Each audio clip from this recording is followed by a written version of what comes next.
دو گنوار دو modern بیٹیوں کی سالگرہ۔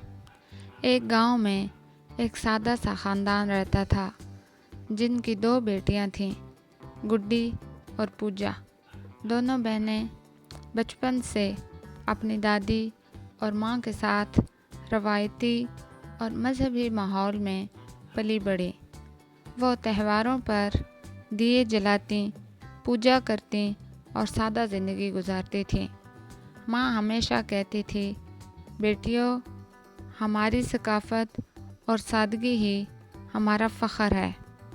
لیکن جب وہ شہر پڑھنے گئیں تو ان کی ملاقات دو ماڈرن لڑکیوں سیمی اور رجا سے ہوئی، جو ہمیشہ فیشن، پارٹی اور دکھاوے میں مگن رہتی تھیں۔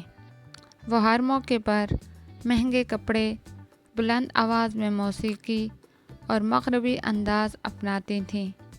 جب سب بیٹیوں کا سالگرہ ایک ہی دن آیا تو دونوں انداز کے درمیان فرق بہت واضح نظر آیا۔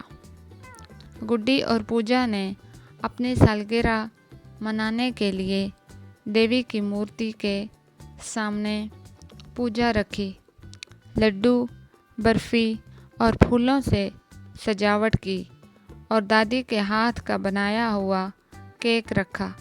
وہ شکر گزار تھیں کہ ان کی زندگی میں محبت، دعائیں اور سادگی ہے۔ دوسری طرف سیمی اور رجا نے سالگرہ پر رنگ برنگے کپڑے، ہیلز، میوزک، پیزا، سموسے اور کولڈ ڈرنک کے ساتھ پارٹی منائی۔ ہال رنگ برنگے غباروں سے سجا تھا اور لاؤڈ میوزک پر سب جھوم رہے تھے۔ دونوں بیٹیوں نے ایک دوسرے کے انداز کو دیکھا، لیکن شام کے آخر میں جب سیمی اور رجا کی مہنگی ڈیکوریشن ٹوٹ گئی، کھانا گر گیا اور شور کی وجہ سے ہمسائے ناراض ہو گئے تو وہ اداس ہو گئیں۔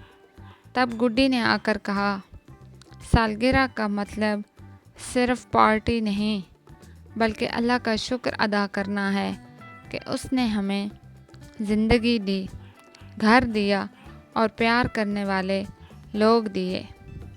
یہ سن کر سیمی اور رجا کی آنکھوں میں آنسو آ گئے۔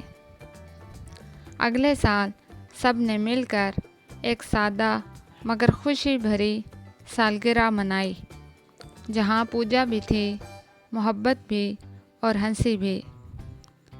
ظاہر پرستی سے زیادہ دل کی سچائی اور روایات کی قدر ہی اصل خوشی ہوتی ہے۔ اگر آپ کو یہ کہانی پسند آئی ہو تو چینل کو سبسکرائب کریں، ویڈیو کو لائک کریں اور ایسی مزید کہانیوں کے لیے بیل آئیکن ضرور دبائیں۔ ملتے ہیں اگلی خوبصورت کہانی کے ساتھ۔